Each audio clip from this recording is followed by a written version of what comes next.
તો આ ક્રમ પ્રમાણે ચાલવા નહીં, કારણ કે 8માના કુલ વિષયો નથી. આપણે એક સમજ માટે જ આ એક સમજ આપીએ છીએ.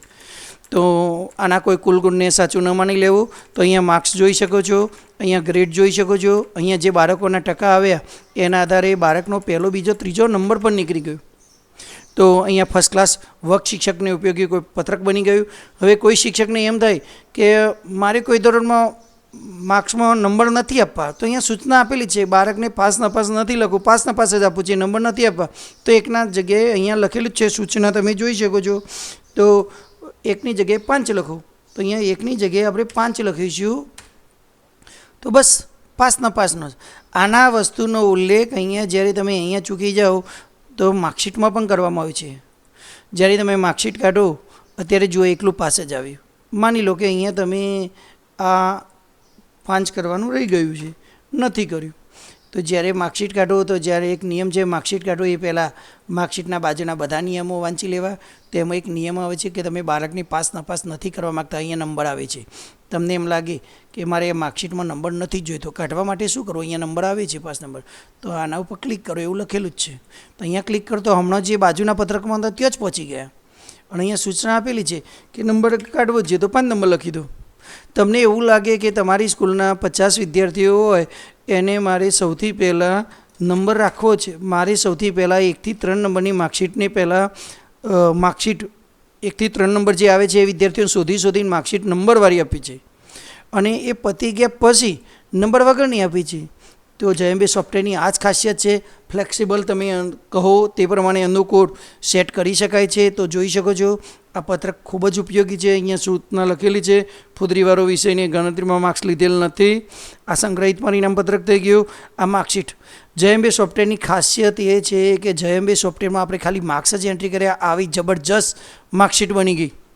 અને આવી જબરજસ્ત માર્કશીટ તમે જુઓ, સ્કૂલનું નામ, કેરોનેમનું નામ, પરીક્ષા, ધોરણ, GR નંબર, જન્મ તારીખ, આધાર નંબર, યુનિક ID, વિષયોના નામ, કુલ 200 ગુણની માર્કશીટ, મેળવેલા ગુણ, ગ્રેડની માહિતી, પરિણામની તારીખ, પરિણામ, ટકા, ગ્રેડ, હાજર ગેરહાજર, કાર્ય દિવસ અને સૂચનાઓ. ફર્સ્ટ ક્લાસ માર્કશીટ બની ગઈ. કુલ 200 ગુણની સરકારના નીતિ નિયમ અનુસાર. અને જે વિષય ફુદરી જે મરજિયાત છે, કોઈ વાલી ઘરે જઈને ટોટલ કરે તો એ થાય કે આ ટોટલ તો 1300 નથી થતું, તો કે ટીચરની કે સ્કૂલની ભૂલ હશે. ના, કોઈની ભૂલ નથી. અહીંયા ફુદરી એટલે જ લગાવી છે અને ફુદરીની સૂચના આપી છે કે ફુદરીની નિશાનીવાળા વિષયો મરજિયાત હોવાથી તેના વિષયો ગણતરીમાં લેવા આવેલ નથી. આ સૂચના લખેલી જ છે. એટલે ક્યારે મારો શિક્ષક કોઈ જગ્યાએ ખોટો ન પડે તેનું પૂરેપૂરું ધ્યાન રાખવામાં આવ્યું છે. અને સરકારના નિયમ અનુસાર 200 ગુણની માર્કશીટ છે. પણ ઘણી સ્કૂલોનો આગ્રહ હોય છે કે અમારે બીજી કોઈ ફોર્મેટમાં બીજા કોઈ ધોરણની માર્કશીટ આપી છે, તો એક બીજી માર્કશીટ અહીંયા આ રીતે પણ બનાવી છે, માર્કશીટ 2 નામ આપ્યું છે. પ્રથમ સત્રના પણ 6 ગુણ દેખાય, તમે ફૂલ સ્ક્રીનમાં જોઈ શકો છો. પ્રથમ સત્રના 100 ગુણ દેખાય, દ્વિતીય સત્રના પણ 100 ગુણ આવે, અને બંને ભેગા થઈને 200 ગુણ. અને એનું એટલે આ તો જે છે જ, પણ પ્રથમ સત્ર દ્વિતીય સત્રમાં કેટલા મેળવ્યા એ પણ આવે. તમે કોમ્પ્યુટર જેવા વિષયમાં જુઓ, આપણે તમને જો યાદ હોય તો બીજા સત્રમાં જ કુલ ગુણ સેટ કર્યા હતા, તો તે પણ આવી ગયા. તો આ રીતે આવી માર્કશીટ કોઈની જોઈતી હોય તો આપી શકાય. કોઈને એવું થાય કોઈ ધોરણની અંદર મારે ફક્ત ગ્રેડની જ માર્કશીટ આપી છે, તો આ 3જા નંબરની માર્કશીટ પણ મારા શિક્ષકોના સૂચનને ધ્યાનમાં રાખીને આ બનાવી છે. તો તમે જુઓ, ફક્ત 200 ગુણના કુલ ગુણ અને ગ્રેડ. તમારે ડાયરેક્ટ ગ્રેડ ના લખી શકાય. જાણ સારું માર્ક્સ નથી દર્શાવવા, તો માર્ક્સના ઓરમાં માર્ક્સમાંથી ગ્રેડમાં કન્વર્ટ થાય, એટલે માર્ક્સ તો લખવા જરૂરી જ છે. મરજિયાત વિષયમાં માર્ક્સ લખવા તો જરૂરી જ છે, એમાં મરજિયાત વિષયમાં પાસ થવું તો જરૂરી જ છે. એક ખાસ ધ્યાન રાખવું. તો અહીંયા તમે જોઈ શકો છો 200 ગુણનું ટોટલ, અને ફક્ત ગ્રેડ જ આવી ગયા. તો આ 3 માર્કશીટમાંથી તમે કોઈ પણ એક માર્કશીટનો ઉપયોગ કરી શકો. પ્રથમ માર્કશીટમાં જઈશું તો તમે જોઈ શકો છો આવી ફર્સ્ટ ક્લાસ માર્કશીટ આવી ગઈ. તમારે હવે કંઈ કામ કરવાનું રહેતું નથી, બધો જ ડેટા આવી ગયો. હવે અહીંયા તમે પરિણામની તારીખ, જ્યારે પણ પરિણામની તારીખની તમારે એન્ટ્રી કરવી હોય તો ધીમે રહીને 2 ક્લિક કરો, આવી જશે. ડિલીટ નથી દબાવવાનું. તમને માની લો કે હું આશરે લખું છું, આ તારીખ ફાઇનલ છે એવું માની ન લેવું, એન્ટર આપી દેવું. એક વખત તારીખ લખાઈ ગઈ. અહીંયા તમને લાગે કે મારે સૂચના લખવી છે, તો હું આશરે કોઈ તારીખ લખું છું કે માની લો કે 6ઠી તારીખ, 6ઠા મહિને 6ઠી તારીખ લખું છું ના રોજ ખુલશે. તમને કોઈ લાગે કે મારે આ વાક્ય નથી રાખવું, ડિલીટ કરવું છે, તો બદલી શકો છો. આ વાક્ય બદલી શકો છો. તમે જયંબી સોફ્ટવેર ફ્લેક્સિબલ બનાવ્યું છે, રાખવું હોય વાક્ય રાખી શકો છો, ડિલીટ કરવું ડિલીટ કરી શકો છો. અને હવે સેવ કરી દો એકવાર, બસ. હવે દરેક બાળકની આ 1 નંબરની માર્કશીટ છે. 2 નંબરના વિદ્યાર્થીની માર્કશીટ જોવા 2 નંબર લખીને એન્ટર મારો. અહીં બીજા નંબરનો હેત નામના વિદ્યાર્થીની માર્કશીટ, એના માર્ક્સ થઈ ગયા, એનું ટોટલ 915 થાય છે.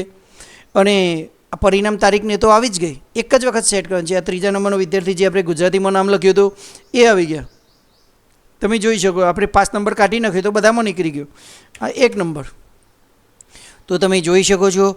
તો આ સોફ્ટવેર બનાવ્યું છે ફર્સ્ટ ક્લાસ. આ સોફ્ટવેર બનાવ્યું છે ફર્સ્ટ ક્લાસ.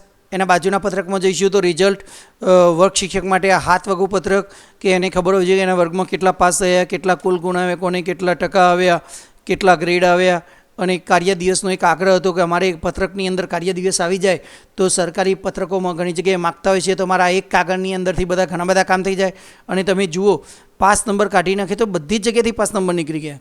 અને 5 નંબર તમે લાવશો તો બધી જ જગ્યાએ આવી જશે. તમે જુઓ કેટલી જગ્યાએ આવી ગયા. આ પત્રકમાં 5 નંબર આવી ગયા, આ અહીંયા 5 નંબર આવી ગયા, દરેક માર્કશીટમાં 5 નંબર, બીજા નંબરની માર્કશીટમાં આવી ગયા, 3જા નંબરની માર્કશીટમાં આવી ગયા, આ રિઝલ્ટમાં 5 નંબર આવી ગયા.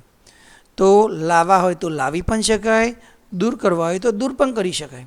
એવું જબરજસ્ત સોફ્ટવેર બનાવેલું છે. એનાથી આગળની તરફ જઈએ તો કોઈ વિદ્યાર્થી અધવચ્ચે એને કોઈ જરૂર હોય, બોનાફાઇડ સર્ટિની જરૂર હોય તો ઓટોમેટિક બોનાફાઇડ સર્ટિ બની ગયું છે. તમારે કંઈ કરવાનું રહેતું નથી. જીઆર નંબર એનો આવી ગયો, વિદ્યાર્થીનું નામ આવી ગયું, સાલ આવી ગયું, સ્કૂલનો ડાયસ નંબર, એની જન્મ તારીખ આગળ લખેલી હોય એ પ્રમાણે આવી ગઈ, એનું ધોરણ આવી ગયું. જો તમે સબકાસ્ટ લખેલી છે તો અહીંયા પણ આવી જશે. જેન્ડર જે બધું આગળ સ્ટુડન્ટ પ્રોફાઇલમાં વિગત ભરવાની હોય